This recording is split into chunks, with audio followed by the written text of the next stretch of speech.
Stand-up comedian, podcaster, and TV host Giannis Papas is coming to Revolution Hall on January 11th. His comedy podcast, Long Days with Giannis Papas, has over 80,000 YouTube subscribers, but you might have also heard him on other popular comedy shows like Two Bears, One Cave, Your Mom's House, or The Tim Dillon Show.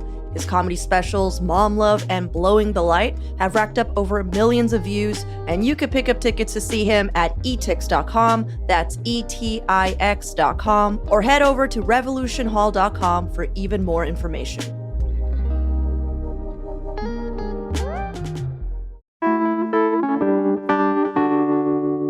We're more than a year out from our next city council election, and we already have over 25 candidates declaring their intention to run. It will be the first time that we're electing a whopping 12 candidates to the council, so there will be a lot of people to keep track of. So today on CityCast Portland, Willamette Week City Hall reporter Sophie Peel is here to make sense of all this craziness and to highlight a few of the people who are asking to represent you in your new voting district. It's Thursday, October 26th. I'm Claudia Meza, and this is what Portland's talking about.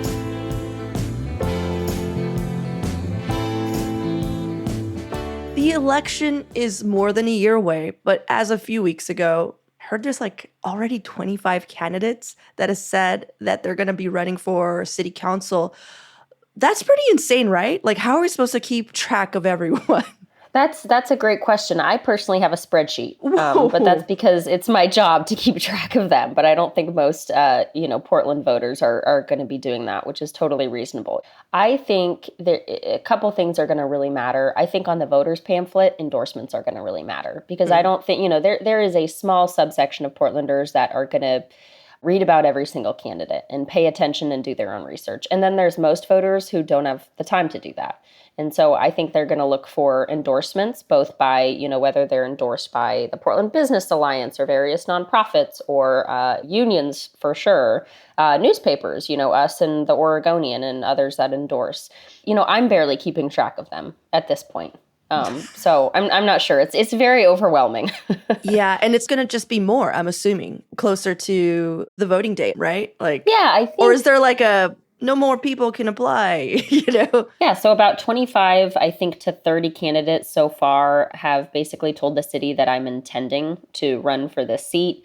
So they've, sort of put in a notice of intent, which means, hey, I'm going to run for this thing. But the official candidate filing window isn't until June 5th, and then it runs until August 27th. So we have many, many months for people to jump into the race. And I will say it's been a really consistent sort of drip since the districts were drawn. And I'm sure there will be sort of lulls, and I'm not sure what's going to determine those lulls. I doubt many people are going to be announcing over the holidays. I would imagine, though, that quite a few people will announce, early in the year or in the spring. So I don't think I don't think this is like an early rush and that it's going to sort of subside. I think it's going to be fairly consistent. Right. Well, since we can't really cover all 25 candidates running so far, you were kind enough to help us pick one for each new voting district to discuss. And I just want to say out loud, this is not an endorsement. We're just covering the candidates whose names have risen to the top because of either prior city government involvement or one in particular that I noted, TikTok popularity. So let's start off with District 1, which covers a pretty large part of East Portland. An area that advocates say that has been underrepresented in our current form of government. So this is one of the areas that I'm most excited to see representation go to. You picked out Candace Avalos from the running list. What's she all about? Yeah, so Candace, I believe she's in her early 30s still. But, she's a fairly young woman of color, but she has been extremely sort of civically engaged for, certainly as long as I've been reporting, and I know prior to that too. She served on a number of City of Portland sort of advisory committees, so she serves on the Citizen Review Committee, which is sort of one of the police accountability committees at the city. She also served on the Charter Review Commission, which obviously crafted the new form of government. And she's also currently the executive director of Verde, which is a social justice and climate nonprofit. They sort of do a variety of work. So, she's a prominent Portlander, and she's really gotten her name out there a lot. And I think she's seen as sort of one of the up and coming sort of progressive Portlanders that I think a lot of people figured she would run. She did run, I believe it was in 2020 that she ran. And for city council, and she didn't win, but I think she's coming back probably a little bit stronger.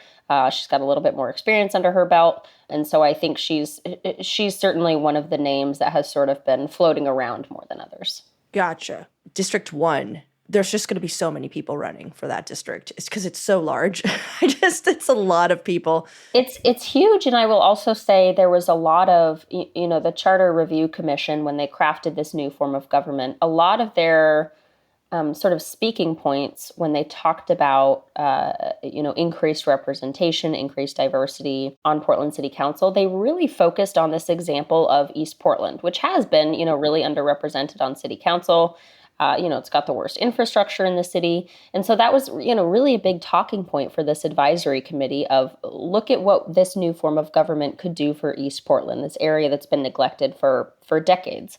And so I think that, having that sort of be the focus of that reform, I think also means that we might get a couple more candidates out there than we see in others. It feels like there's a little bit more excitement out there maybe for this form of government. Yeah. Well, let's move over to District 2, which covers most of North and Northeast Portland, which is where actually half of the CityCast Portland team will be voting. Guess who? Which one of the current candidates did you recognize from this list? Yeah, I for this one, I picked Debbie Kitchen. She is in her mid to late 60s, and she owns a pretty successful construction company, which she's owned for quite a few years. And she is very much a businesswoman. She's really linked in with the business community. She's the former chair of the Portland Business Alliance, now called the Portland Metro Chamber. And she also chaired the Central East Side Industrial Council, which is kind of a business-oriented group on the East Side. She's a businesswoman, and at the same time, I think she sort of breaks lockstep with some kind of policies that have aligned with the business community. I think she's another person who served on the Charter Review Commission. And, while on that, she voted for the form of government. She was sort of on their campaign team. So, after they wrapped up this proposal, they went on the campaign train essentially and said, hey, here's our proposal. And they did their best to sell it. And she was, a really sort of practical, but still very passionate voice on that campaign team. So she's a really interesting one to me. I think she strikes me as a pretty independent thinker. And so she is very linked in with the business community, but I think she has fairly progressive policies, which not saying those two things are necessarily always in contradiction to each other, but sometimes they are. Right. No, of course. It's interesting that people who were part of the new charter council are running. Do you think they have like an unfair advantage? Because they know what's coming. Like they're just like, we helped form this new government and now I will rule it all. Like, do you think? There's certainly been in some circles, I think in Portland, amongst maybe more moderate voters who believe that there's a conflict of interest there. Oh. The city hasn't said anything about it. I mean, there's no policy that the people who served on this commission aren't able to run. But I think some people would argue that maybe those people got on the committee because they always planned to run. But I also think there might be a correlation, but it's not really a causation. I mean, I think a lot of the people who served on this commission, they've served on a bunch of committees. This isn't new for them. And they may have been people that may have run for city council in the future anyways. But yeah, it's sort of been an interesting dialogue around some people who really argue that they do have an unfair advantage and they crafted this thing and then, had this plan to run for it. But again, there's no, they're not breaking any laws. So, kind of more power to them, I guess. Okay. Well, let's take a quick break here. And when we return, let's talk about the district with the most declared candidates.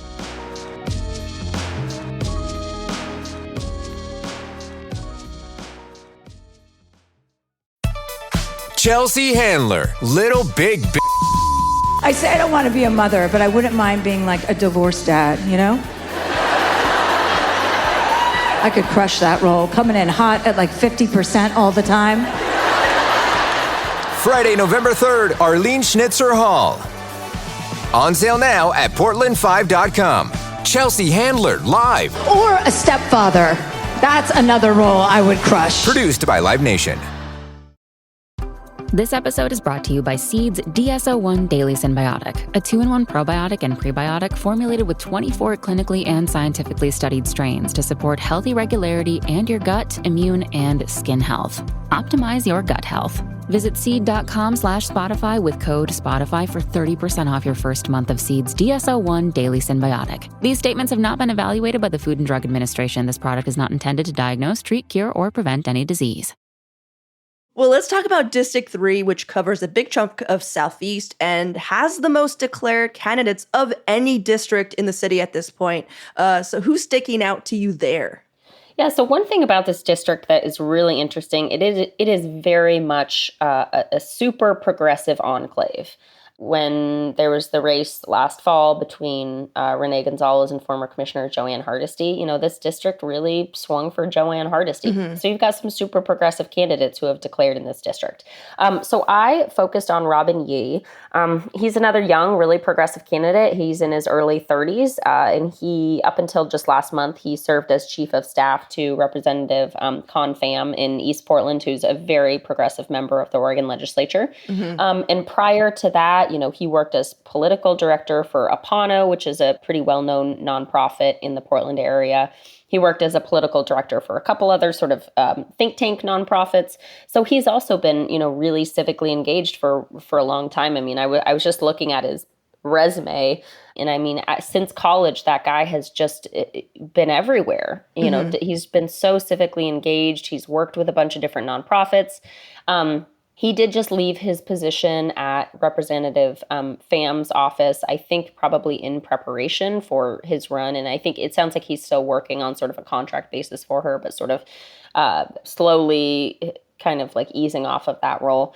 And he also served on the Charter Commission. So interesting. Both he and Candace Avalos and Debbie Kitchen, all three of those people served on the Charter Commission.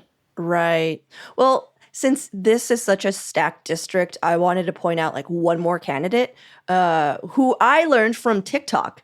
Her name is Angelita Murillo. Have you heard of her? Yeah, we've written a little bit about her. She works in policy for kind of a small nonprofit called Hunger Free Oregon, but I think she's better known for her TikTok presence. I think she has over 20,000 followers on TikTok, and she does sort of political commentary. So she looks at various articles that have been written, and then she sort of does rundowns of those articles and sort of inserts her own commentary into them too. And so that's really interesting. I think this is the first TikTok, quote unquote star that we've ever had run for Portland City Council. She also did work for a short time in Joanne Hardesty's office, I think as a constituent service person. So she has worked inside the government, but I don't think that's been kind of the majority of her career. And she's 27, so she's also very young. Which is interesting. I can not tell you the last time I've seen so many candidates that were, at 35 or below. I mean, there's one, I think the youngest one running is 22. Mm-hmm. Just sort of mind blowing. So yeah, Angelita's going to be, I think that's going to be a really interesting candidate. And she's also, she is feisty. She does not hold back on what she says. So it's going to be really interesting too to see how these candidates sort of interact with each other. I think right now, at least on Twitter, which I know doesn't, it's such a microcosm of nothing. So I don't think it really means anything. But all the candidates right now are really supportive of each other. They're retweeting each other, they're tagging each other. It's very amicable. But I'm curious to see, the gloves are going to come off at some point because you still want to win. So I'm very curious to see when that sort of shifts a little bit. Yeah, I'm curious how her, if any, shift will happen in her TikTok presence. Well, let's go to the final district. Number 4 covers the whole west side as well as a good chunk of southeast around Selwood. What's one of the candidates you're watching there? Yeah, so one of the really early declarers was a guy named Tony Morse. He's currently the political director for Oregon Recovers, which is an addiction nonprofit that's actually got quite a bit of clout in Oregon. They're sort of known for standing up against kind of the status quo a little bit, and they've kind of made some real ripples. He's trained as a lawyer, but never really practiced as one. For the past couple of years, he's actually worked in real estate. I think his wife is sort of the breadwinner of the family, and so he's kind of backed off a little bit. He's a really interesting guy. He has a kind of a gentle demeanor. He's a little bit goofy. He's a little bit nervous. Mhm. But he's a very friendly guy, and I think it'll be really interesting to see sort of where politically he falls on the progressive slash moderate scale. I think he's probably a little bit closer to moderate. But right now, in my discussions with these candidates, it's actually been really difficult to tell. I've had a hard time really distinguishing their policy ideas from each other. It all sort of is the same, and I haven't really gotten a clear idea of where anyone really stands. So, we're looking. Personally, I'm looking for a lot more clarity on what these candidates would actually do in office, because right now it's just not clear. Yeah. With so many candidates running and a full year to go, what should voters be looking out for as the race progresses? Like, when should I start caring, Sophie, is what I want to know. Oh man, I'm not sure when you should start caring. I mean, I think springtime. Springtime. Or maybe Love it. You even actually- summer. I do not think you should worry about it yet. I really don't. I think you probably have bigger fish to fry. I think, there are a couple things that we look for, because, Willamette Week endorses every year. And there are some very kind of basic things that we look for when we're looking at candidates. One is that they understand how the city works. Sometimes we'll have a candidate in there and we'll ask them what the budget of the city is, and they have no clue. I mean, it could be, $3 million or it could be $10 billion. And they're just, they clearly haven't done their research and they have not been invested civically in the city. So we do look for sort of a base knowledge of how the city works, and also like what they think their role would be. In past years when we had the commission form of government, obviously we still do for another year and a half, but we also looked for management skills, because a big part of being a city council person was managing people and managing bureaus. Now I don't think we're really going to be looking for that, because they don't really need to manage anything other than one or two staffers. They need to have policy ideas, and they need to be able to negotiate with their colleagues to get policies passed. And so I think we're going to be looking for sort of a different set of skills, some different set of skills than we've looked for in the past. Yeah, but I think, again, I think what we get really frustrated with a lot of candidates is just when they talk about things in really broad strokes. When they say things like, it's easy to throw stones from the outside. City council hasn't prioritized bike infrastructure enough. They shouldn't have allowed Zenith in. They should figure out how to backfill the $32 million PBOT budget shortfall. But, those are facts that like everyone agrees on. No one thinks that we shouldn't have bike infrastructure. No one thinks that, however many people are dying from traffic deaths should die from traffic deaths. Right. So we look for sort of discretion on what you care about and what you would do about it, because so often we just sort of get people on their stumps talking about what their beliefs are that pretty much everyone would agree with. And for us, that's not a very convincing argument.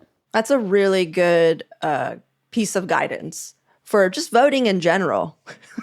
Are they saying stuff that you're just like, oh, me too? And it's like, great, but then what? Like, how are they going to get there? It makes so much sense, but you saying it out loud, like, it made me really just proud. Sophie, I was really proud of you. Oh, thanks. Thanks, Claudia. That's so nice. Well, Sophie, thank you so much for walking us through, the candidates from each district that kind of popped out at you.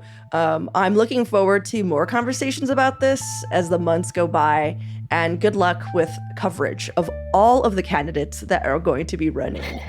Yeah, no, thank you for having me. I'll be back. There's lots to cover.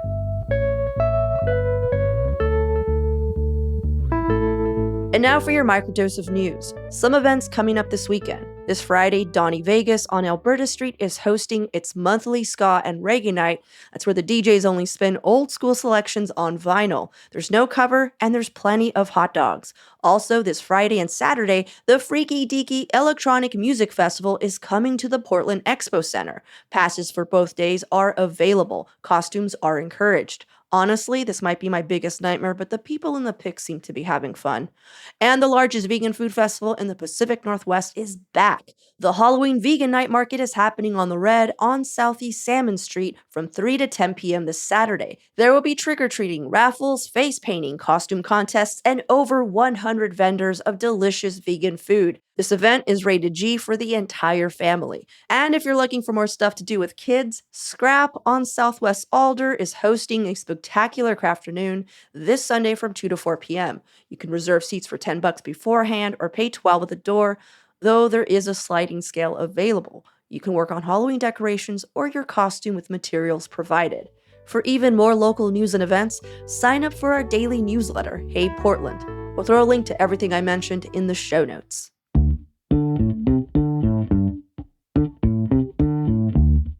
That's all for today here on CityCast Portland. Thanks so much for listening. We'll be back tomorrow morning with more from around the city. Until then, see you with Slims.